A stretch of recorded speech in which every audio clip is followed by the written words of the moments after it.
Buenas tardes. Comenzaremos con la clase de hoy. Ya en las clases anteriores habíamos visto síntesis de hormonas. Habíamos visto síntesis de hormonas proteicas, síntesis de hormonas esteroideas, monoaminas e icosanoides. A partir de la clase de hoy, pues vamos a enfocarnos sobre los receptores hormonales. Ya habíamos mencionado que tan importante es una hormona como un receptor. Porque si nosotros tenemos una hormona funcional, pero si su receptor no es funcional, entonces esa respuesta biológica que se espera de la acción de esa hormona no se daría o no se pudiera llevar a cabo, porque estaría como quien dice defectuoso una parte de ese mecanismo para generar esa respuesta fisiológica.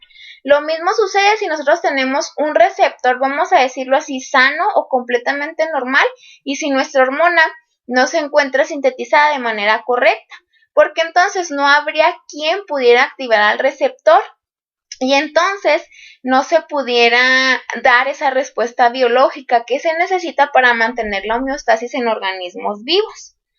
Entonces, vamos a comenzar a hablar sobre los receptores hormonales. Aquí pues me gustaría mencionar que primero comenzaremos a hablar de los receptores para las hormonas proteicas y luego ya después hablaremos de los receptores para hormonas esteroideas. En este caso lo que tenemos que tener en mente y debemos que tomar en cuenta es que las hormonas proteicas decimos que tienen naturaleza hidrofílica, es decir, esas hormonas proteicas son capaces de liberarse de la célula que las produce por medio de una vesícula, por medio de exocitosis. Esa exocitosis pues consta en que se forma una vesícula y luego en esa vesícula se va a transportar la hormona y se va a liberar de esa manera al medio ambiente extracelular.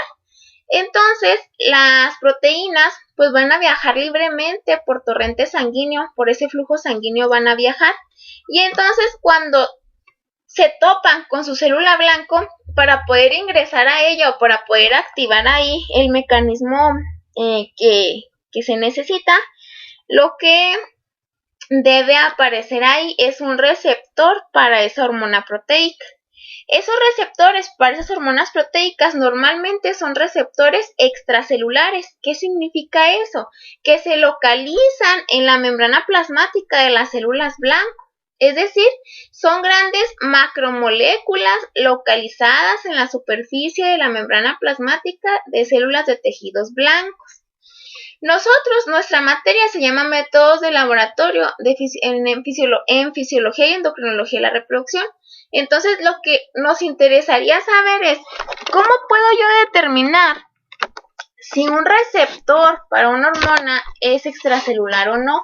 ¿O cómo puedo localizarlo? ¿Cómo puedo identificarlo? ¿Sí? ¿Cómo puedo obtener evidencia experimental de que ese receptor está ahí en membrana plasmática? Que es lo que vamos a ver a continuación. Pero para esto debemos de tener bien claro dónde se localiza ese receptor y cómo está conformado. Aquí tenemos una imagen de una membrana plasmática, de un segmento. Pues ya sabemos, ¿verdad?, que se les llama bicapa lipídica por la estructura que tienen, porque su estructura es básicamente fosfolípidos. Están constando de dos capas de fosfolípidos, una capa que se encuentra abajo y sobre ella hay otra capa de esos fosfolípidos. Vemos que los fosfolípidos tienen dos secciones, una cabeza hidrofílica y una cola hidrofóbica, ¿verdad? Luego, además de esos fosfolípidos que la conforman, también hay proteínas que la están constituyendo. Esas proteínas pueden atravesar de lado a lado la membrana plasmática, que es lo que conocemos como proteínas transmembranales o integrales, y también puede haber proteínas periféricas que únicamente se encuentran en un lado en una cara de la membrana plasmática. Luego vemos que hay glucoproteínas, que son aquellas proteínas las cuales están enlazadas a una cadena de carbohidratos o de glúcidos. La mayoría de los receptores extracelulares son así, son glucoproteínas, es decir, están conformados químicamente por carbohidratos y por aminoácidos. Bien, ¿con qué métodos de laboratorio se cuenta para poder identificar un receptor extracelular? El primero, pues podemos tener inmunofluorescencia, ¿verdad? En la cual pues hay diseño de anticuerpos, los cuales se van a unir, sí se unen específicamente a una sección del receptor. Entonces, eso puede ser anticuerpos contra el receptor. Y luego, pues yo para ver si está ahí presente o no, les digo que puede ser por inmunofluorescencia, porque ese anticuerpo puede estar ligado a un fluorocromo, y a la hora que lo vemos bajo un microscopio de fluorescencia, las regiones en las cuales se haya pegado el anticuerpo, pues se tienen que ver coloreadas. De esa manera nosotros podemos decir, mira, aquí está el receptor, y yo puedo saber si se encuentra en la membrana plasmática de la célula o si se encuentra pues en otro lugar, ¿sí? Luego, yo también puedo hacer otro experimento en el cual puedo decir, bueno, si esta hormona se pega a este receptor, ¿yo cómo puedo comprobar que efectivamente esa hormona tiene como sitio blanco esa unión con ese receptor? Yo lo que puedo hacer es bloquear ese receptor, bloquear que la hormona se pegue a él. ¿Cómo? Puedo diseñar un anticuerpo que se pegue específicamente en el sitio en el cual se va a pegar la hormona en ese receptor. Entonces, digamos que como el sitio de unión de ese receptor a la hormona ya va a estar ocupado por el anticuerpo, cuando yo ponga esa célula en contacto con esa hormona, no se va a generar la respuesta biológica que se supone desencadena la hormona.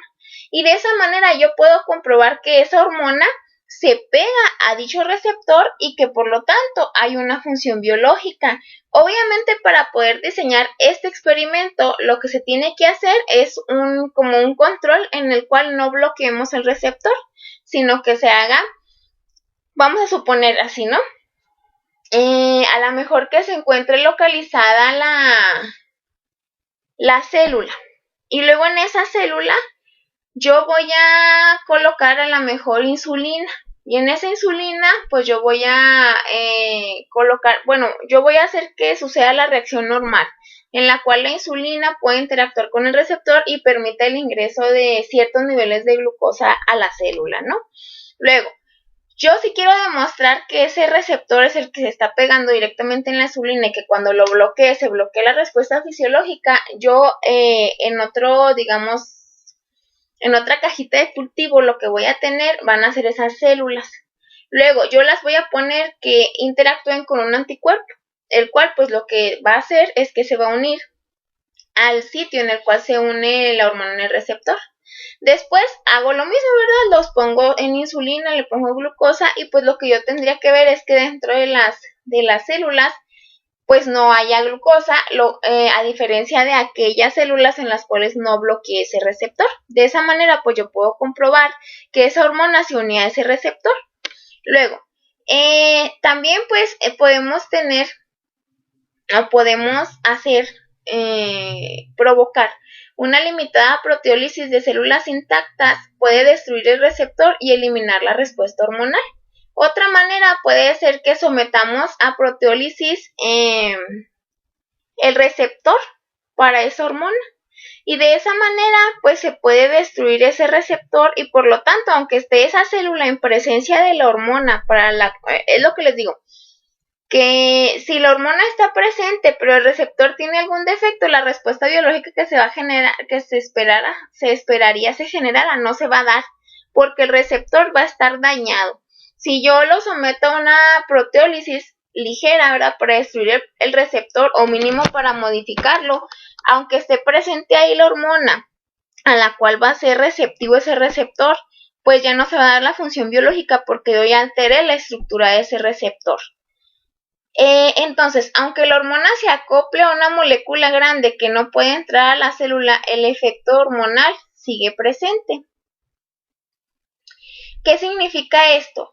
Que la mayoría de las veces nosotros no necesitamos que la hormona ingrese a su célula blanco, sino que lo único que necesitamos hacer es que la hormona estimule al receptor para que el receptor desencadene una cascada de señalización y que finalmente se dé la función biológica que activó en realidad la hormona. Sí, es por eso que decimos, aunque la hormona se acople a una molécula grande que no pueda entrar a la célula, el efecto hormonal sigue presente. Es decir, La hormona se va a acoplar a su receptor y el receptor no significa que vaya a entrar a la célula, que sea una molécula grande, no puede entrar. Lo que hace es que ese receptor se va a activar y va a activar otras señales en la célula. Y esas señales finalmente a lo mejor tienen como consecuencia activar ciertos genes porque van a activar ciertos factores de transcripción que hacen que se sinteticen otras proteínas y por lo tanto que hay otros efectos fisiológicos, ¿sí? Luego, las regiones hidrofóbicas de los receptores interactúan con los lípidos de la membrana. ¿Esto por qué es? Hablábamos que los receptores extracelulares normalmente son una parte que se encuentra en la cara externa de la membrana plasmática, está conformada de carbohidratos y luego está pegada aquí a una proteína transmembranal. Entonces, la proteína transmembranal, lo que esté en contacto con las colas hidrofóbicas de los fosfolípidos, pues tiene que tener una naturaleza hidrofóbica. Y lo que esté por afuera tiene una naturaleza hidrofílica. Es decir, los residuos de aminoácidos que están en las caras externas e internas de la membrana plasmática son hidrofílicos y los residuos de aminoácidos que se encuentran en medio de la membrana plasmática son hidrofóbicos, ¿sí? Entonces, un receptor puede ser soluble con detergentes y purificado por cromatografía utilizando la unión de la hormona a la columna, ¿sí? Si nosotros quisiéramos saber cómo es la composición de aminoácidos o cómo está compuesta ese receptor extracelular, entonces yo puedo como separarlo de la membrana plasmática de la célula por medio de detergentes. Y luego puedo analizarlo mediante cromatografía, utilizando pues eso que decimos, ¿verdad? Una columna la cual nos permita tener retención de ciertas moléculas de esa glucoproteína y de esa manera puedo saber pues como por qué aminoácidos está conformado ese receptor. Los receptores extracelulares pueden ser glucoproteínas, será lo que les mencionaba al inicio de esta clase. Luego, vamos a ver qué es cromatografía, pero desde como lo más básico, sí, la cromatografía más simple que hay. Tal vez ustedes ya sepan o ya hayan hablado de esta técnica o la hayan empleado por algún experimento, ¿verdad? Pero no sé si es que todos ya han hablado en alguna ocasión de cromatografía. Si no, pues vamos a hablar brevemente de qué se trata esa técnica de laboratorio. Es una técnica de análisis, vamos a decir, instrumental. La cromatografía es una técnica de separación de compuestos. Se llama cromatografía por sus orígenes, ¿no? Cromos es color y grafía es como escritura de color o registro de color, ¿sí? La cromatografía más antigua, el primer experimento, digamos, que se hizo por cromatografía es la que se puede hacer con la clorofila. Nosotros de hecho podemos poner en una tira de papel filtro o en una hoja en blanco, si ustedes quieren, una hoja como de cartulina, podemos recortar una tira así rectangular. Luego, en uno de los extremos de esa tira nosotros podemos colocar una gotita de clorofila de cualquier planta, ¿no? Luego, eso lo podemos colocar en un vaso de precipitado, el cual pueda contener metanol o pueda contener agua, como se ve aquí en la imagen, pues hasta este límite. Entonces nosotros podemos introducir ese pedazo de papel que tiene la manchita de la clorofila. Le vamos a introducir ese pedacito, pero únicamente que cubra una porción pequeña de la tira para que el metanol o el agua puedan ir subiendo aquí por la tira de papel mediante capilaridad. ¿Y qué es lo que va a suceder?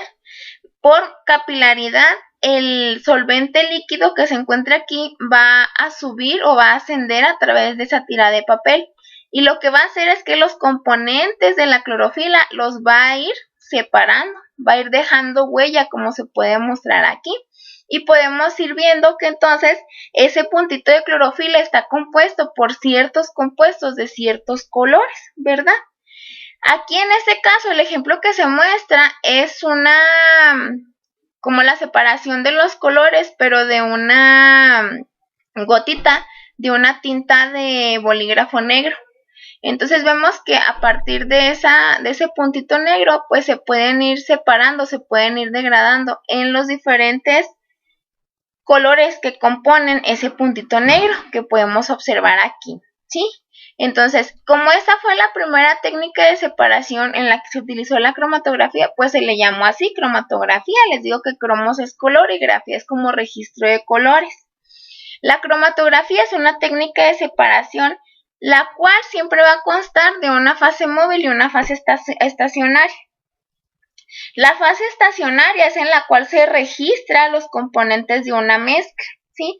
En este caso, la fase estacionaria sería la tira de papel o la tira de cartulina, la tira de filtro. Y la fase móvil, en este caso, es una fase móvil líquida, que es el agua o el metanol, el solvente. La fase móvil es lo que nos va a ayudar a arrastrar o nos va a ayudar a desplazar, mejor dicho, es el término correcto, nos va a ayudar a desplazar nuestra muestra sobre nuestra fase estacionaria. Entonces, la técnica de cromatografía es una técnica de separación para analizar los elementos que componen una muestra, ¿sí? Yo puedo tener una técnica de cromatografía la cual únicamente sea cualitativa, es decir, me pueda decir o me pueda dilucidar cuáles son los componentes que conforman una mezcla. Y también puedo tener cromatografías cuantitativas, es decir, que me mida o que me cuantifique la cantidad de cada uno de esos componentes que conforman la muestra, ¿sí? Dependiendo de que si la fase móvil es líquida o si es gaseosa, vamos a tener cromatografía líquida o cromatografía de gases. La cromatografía líquida, pues es aquella cromatografía en la cual la fase móvil es líquida, y la cromatografía de gases es aquella en la cual la fase móvil es gas. Luego, esa sería, les digo, como una cromatografía líquida así muy sencillita, que pues en muchas ocasiones la hemos hecho hasta en el laboratorio o nos lo han encargado de tarea en experimentos desde la secundaria, ¿no? Y aquí pues tenemos la representación de un cromatógrafo de gases. Este cromatógrafo de gases pues ya es un aparato, digamos, más complejo, es un instrumento analítico, ¿verdad?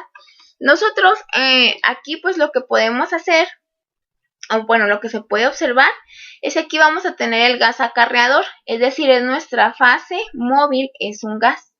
Tenemos el control de flujo de ese gas. Aquí en lo rectangular, hagan de cuenta que ese es nuestro equipo de cromatografía de gases.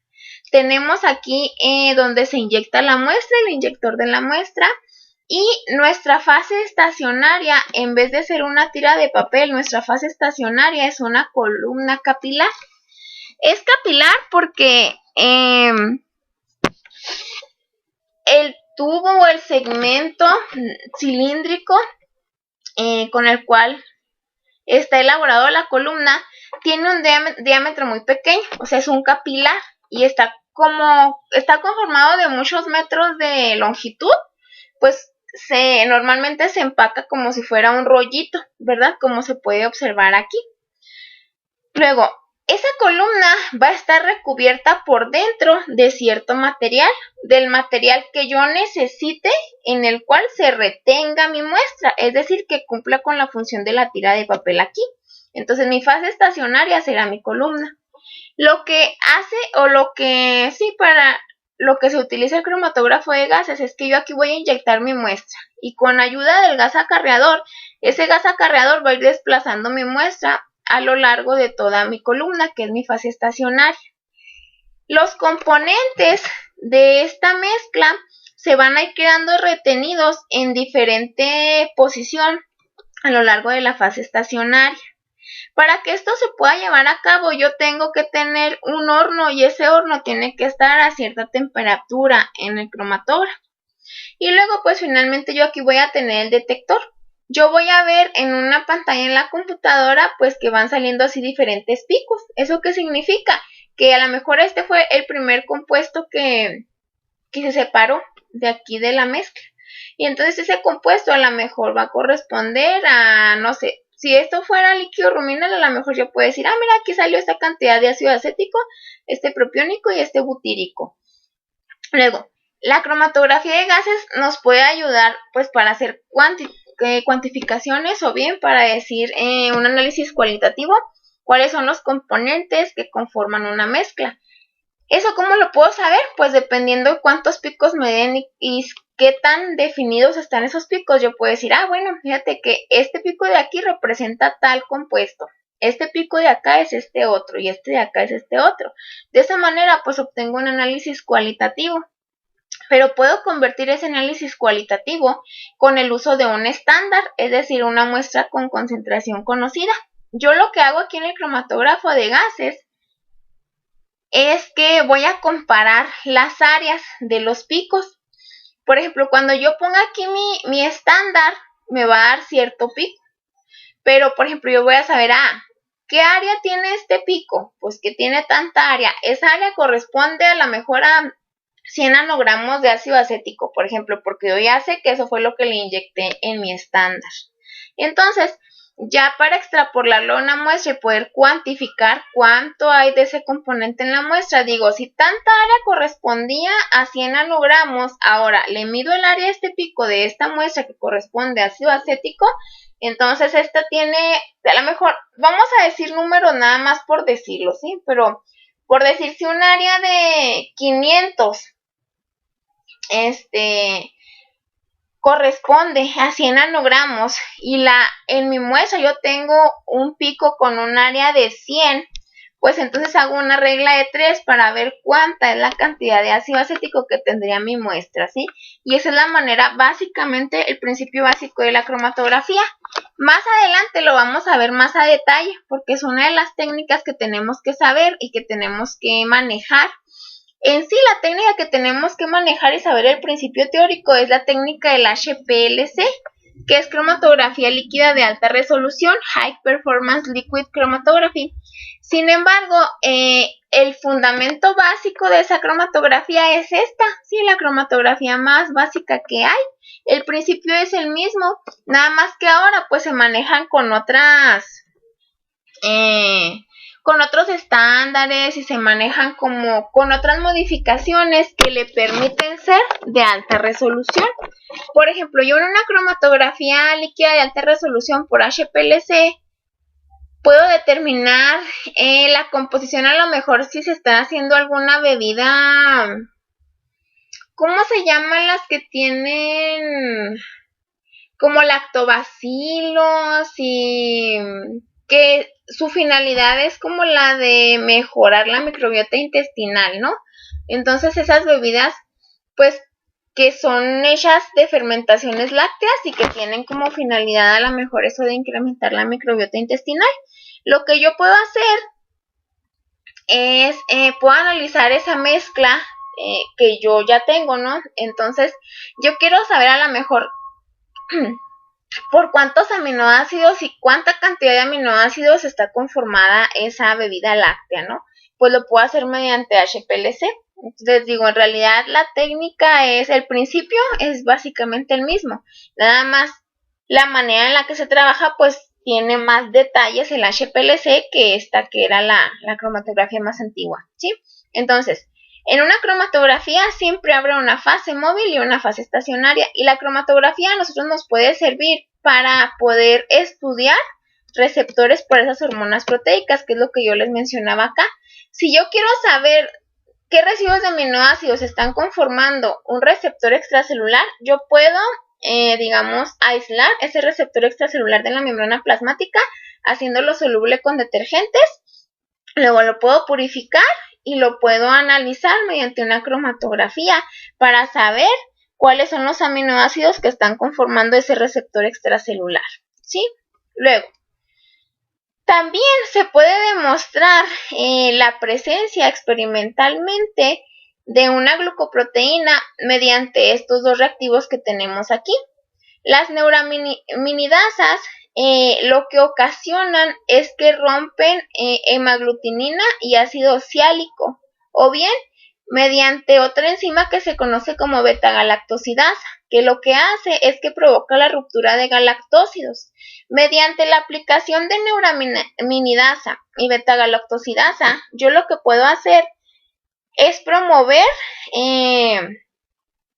quitar los residuos de azúcares de una glucoproteína, ¿sí? Entonces, como yo estoy quitando la fracción de carbohidratos de la glucoproteína, esa glucoproteína pues pierde funcionalidad porque ya le estás alterando su estructura. De esa manera evitas que el receptor sea funcional y de esa manera se inhibe la unión con la hormona. Entonces, estos dos reactivos yo también los puedo utilizar para demostrar la presencia de un receptor extracelular. O bien, puedo utilizar concanavalina A, que va a inhibir la unión hormonal al receptor, porque la concanavalina lo que va a hacer es que va a bloquear el sitio de unión de la proteína en la región glucosídica del receptor extracelular. O sea, yo con la neuraminidasa y con la beta-galactosidasa, yo puedo eliminar estos residuos de carbohidrato.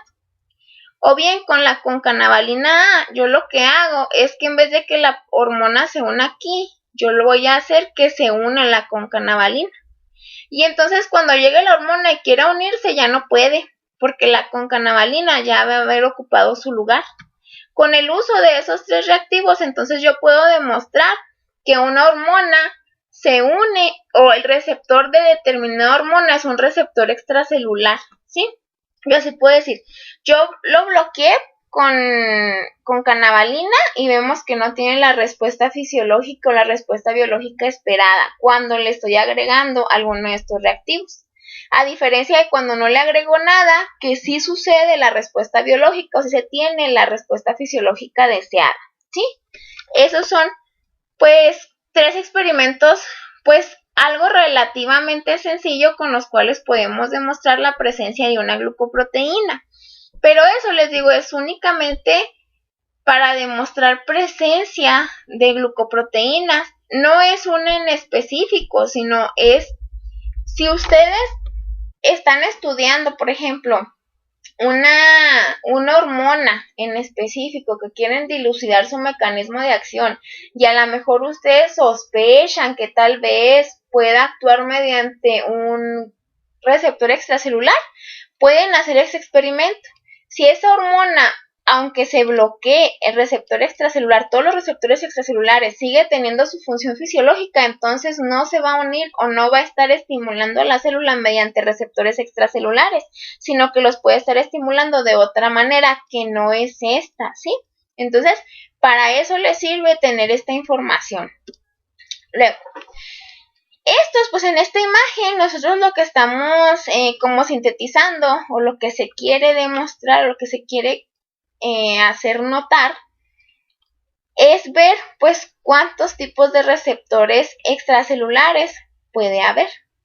Esos receptores extracelulares lo que ocasiona es que cuando la hormona o su molécula que lo estimula, lo va a estimular, y todos esos receptores extracelulares, lo que sucede con ellos es que van a desencadenar cascadas de señalización, que esas podemos hablar que se va a dar a lo mejor una cascada de señalización, que es una vía sinasa dependiente de inositol trifosfato IP3, o a lo mejor una cascada o vías sinasas MAP sinasas, o una vía de IP3, les digo que es de inositol trifosfato, o una vía en la cual hay un segundo mensajero que es el AMP cíclico, o una vía en la cual estamos hablando de las sinasas JAK y de los factores de transcripción STAT. Entonces, esto pues son las diferentes vías las cuales pueden activar los diferentes receptores extracelulares que posee una célula, ¿sí? Y a final de cuentas, esas vías pues lo que van a ocasionar es que se transcriba o se empiece a expresar determinados genes en la célula Y eso hace que haya cambios en la fisiología de la célula para provocar cambios biológicos y que se dé la homeostasis, ¿sí? Entonces, aquí por ejemplo tenemos un receptor acoplado a proteínas G. Ese receptor se caracteriza porque tiene 7 dominios transmembranales, es decir, pasa 7 veces a través de la membrana plasmática. Aquí tenemos 1, 2, 3, 4, 5, 6, 7.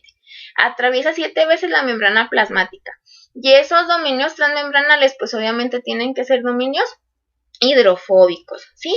Luego, esta molécula está acoplada en el interior de la célula a una proteína G, la cual cuando se activa este receptor, activa la proteína G y luego ya desencadena varias reacciones que son como... Se dice que es una cascada porque el producto de una reacción estimula o es sustrato para otra enzima para que se genere otra reacción y así sucesivamente, ¿sí? Luego aquí pues podemos tener los receptores con actividad tirosincinasa intrínseca, ¿verdad? Que son los que pueden llegar a activar las citocinas, esas moléculas tan famosas, ¿verdad? Que son las citocinas. Y estos pueden desencadenar una ruta de JAK-STAT, ¿sí? Donde vemos que es una sinasa, es una proteína Janus asociada a sinasas, eso es lo que significa JAK. Y luego esas JAK van a estimular a STAT, ¿verdad? Que son factores de transcripción que a final de cuentas pues vienen y pueden ingresar aquí al núcleo y pueden estimular la expresión de algún gen en particular. Y pues eso es lo que vamos a ir viendo más adelante con estos receptores catalíticos, ¿sí? Bueno, primero vamos a hablar de los receptores acoplados a proteínas G. Esos receptores acoplados a proteínas G, como les mencionaba ahorita, tienen la característica de ser una molécula que tiene 7 dominios transmembranales, es decir, pasa 7 veces a través de la membrana plasmática. Y va a ser estimulado pues por su hormona o por su molécula que lo va a activar en particular. Este receptor extracelular está unido a una proteína G. Esa proteína G está conformada por 3 subunidades, una alfa, una beta y una gamma. Y está, se llama proteína G porque está unida a GDP, a una molécula de GDP. Entonces, cuando este receptor es estimulado por su agonista o por su molécula estimuladora que llega y lo activa, lo que sucede es que va a activar a la proteína G. ¿Qué es lo que pasa? Que se le va a adicionar un grupo fosfato y entonces en vez de ser GDP se va a transformar en GTP. Y ese GTP hace que la subunidad alfa se separe de la subunidad beta y gamma. Entonces, esta subunidad alfa estimula a otra enzima que se conoce como adenilatociclasa. La adenilatociclasa entonces es activada y lo que hace es que toma como sustrato al ATP y luego lo va a transformar en AMP cíclico. Es decir, cuando este receptor acoplado a proteínas G es estimulado, van a aumentar las concentraciones de AMP cíclico intracelular. El aumento de esas concentraciones de AMP cíclico estimula a proteínsinasas A, que esas proteínsinasas son enzimas que tienen como consecuencia la fosforilación de algunas proteínas. Y nosotros sabemos que en biología muchas ocasiones el hecho de que se fosforile una proteína se traduce en activación de la misma. Entonces, si las proteínas se activan, esas proteínas van a ocasionar respuestas celulares. Aquí, ¿qué es lo que sucede? O cómo, digamos, si ya está activado aquí todo el mecanismo celular, ¿cómo lo desactivamos? La manera en la que se va a desactivar es disminuyendo las concentraciones de AMP cíclico. ¿Cómo es que se pueden disminuir esas concentraciones? Por una hormona que se llama por una enzima, no por una hormona, me equivoqué. Es por una enzima que se llama fosfodiesterasa y esa enzima es capaz de reclutar AMP cíclico y ocasiona la disminución de esas concentraciones de AMP cíclico, por lo tanto ya no se estimulan las proteínsinasas y las proteínas pues dejan de activarse. Luego, aquí es importante mencionar que en los receptores acoplados a proteínas G, pues vamos a tener, siempre se menciona este elemento que es CREP, que es la proteína de unión al elemento respuesta de CAM, ¿sí? Es CREP por sus siglas en inglés, AMP cíclico Responsive Element Binding Protein. Lo vamos a tener aquí cuando decimos respuesta celular. Una de las respuestas celulares es que se activa CREP. CREP se va a activar en la cromatina de una célula y lo que hace es que estimula pues la transcripción o la expresión génica de algún gen en particular. Luego les digo, en el caso de receptores acoplados a proteínas G, la función biológica viene dada por segundos mensajeros, bien puede ser por aumento de un AMP cíclico o bien por aumento de las concentraciones de calcio. Pueden funcionar mediante segundos mensajeros. El primero es aumento de la concentración de AMP cíclico y el segundo sería por aumento de las concentraciones de calcio. En el caso de estar hablando por aumento de las concentraciones de AMP cíclico, pues estaríamos hablando de que se va a activar la enzima de enilatociclasa. Y esa enzima les digo que es la encargada de transformar el ATP en AMP cíclico, ¿sí? Entonces, nosotros aquí tenemos un receptor acoplado a proteínas G.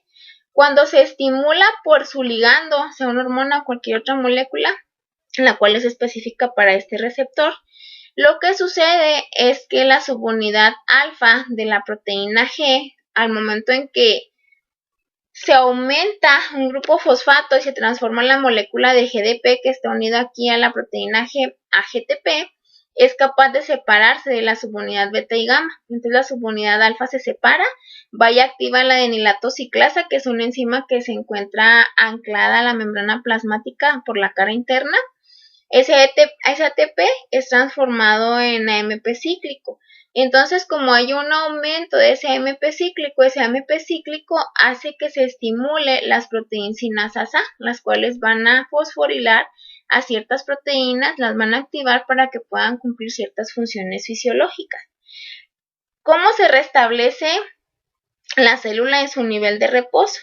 Pues con la enzima que se conoce como fosfodiesterasa, porque la fosfodiesterasa va a reclutar a AMP cíclico y entonces bajan esos niveles nuevamente y por lo tanto pues ya ese receptor acoplado a proteína G vuelve a estar en reposo, ya no está estimulado, ¿sí? Aquí es lo que les mencionaba, que los receptores acoplados a proteínas G cumplen sus funciones biológicas mediante segundos mensajeros, el cual puede ser AMP cíclico o puede ser por calcio, ¿sí? Entonces, ahí en la plataforma voy a dejar este link de YouTube porque aquí pues explican un poquito mejor, se va viendo como paso por paso cómo es que se va a activar esa respuesta fisiológica a través del segundo mensajero, que es el AMP cíclico. Aquí me gustaría aclarar que, bueno, en el video voy a decir, ¿cuál es la molécula del AMP cíclico? El ATP es un adenosintrifosfato, es una adenosina que está unida a 3 grupos fosfato. El AMP es adenosin monofosfato, es decir, una adenosina unida a un grupo fosfato. Nada más que en esta ocasión hablamos de AMP cíclico porque ahí la molécula sufre una conformación en la cual se hace como una estructura cerrada y por eso se dice que es el AMP cíclico. Aquí en el video lo explican, entonces ahí lo voy a dejar también en la plataforma, en un link, en una URL para que lo puedan checar, por favor, Fabiola. Y luego, como yo les digo, el receptor acoplado a proteína G puede actuar por segundos mensajeros, el cual puede ser un AMP cíclico o bien puede ser calcio. ¿Cómo puedo yo determinar si es el AMP cíclico el segundo mensajero por el cual se está ocasionando una respuesta fisiológica? Es por eso que tenemos aquí. ¿Cómo se determina experimentalmente AMP cíclico como segundo mensajero? Porque un incremento en los niveles de AMP cíclico precede un efecto fisiológico. La hormona puede estimular la actividad de la adenilatociclasa, que es la enzima que teníamos aquí, que es la enzima que toma como sustrato el ATP y lo va a transformar en AMP cíclico. Entonces, nosotros, ¿cómo podemos saber si el AMP cíclico actúa como segundo mensajero en una cascada de respuestas fisiológicas producidas o provocadas por una hormona en sí? Nosotros podemos dar un tratamiento con AMP exógeno o con un análogo. Y si nosotros sometemos a esa célula que sabemos que tiene como cascada de señalización el AMP cíclico como segundo mensajero, si nosotros la sometemos, por decir, en un cultivo celular y aumentamos las concentraciones de AMP cíclico de manera in vitro, se va a dar la misma respuesta fisiológica que se da cuando está expuesta a la hormona, ¿sí? Ahí nos estaría indicando que entonces el segundo mensajero, la respuesta hormonal, está dirigida por AMP cíclico. Luego, también podemos inhibir ciertas enzimas, pues para poder estar seguros de que esta es la cascada fisiológica que se produce o que produce la respuesta biológica en determinadas células. Por ejemplo, podemos inhibir las fosfodiesterasas, podemos utilizar inhibidores de fosfodiesterasas, como es el caso de la cafeína.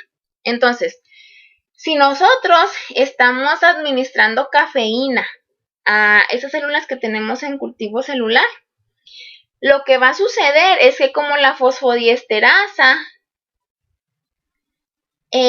ayuda a la degradación de AMP cíclico para que bajen esas concentraciones, cuando yo la inhiba, obviamente que se van a mantener altos los niveles de AMP cíclico, y esos niveles de AMP cíclico que se mantienen altos entonces van a hacer que la respuesta hormonal dure más tiempo, que sea mayor tiempo el estímulo y por lo tanto haya una mayor respuesta fisiológica cuando yo pueda inhibir la fosfodiesterasa.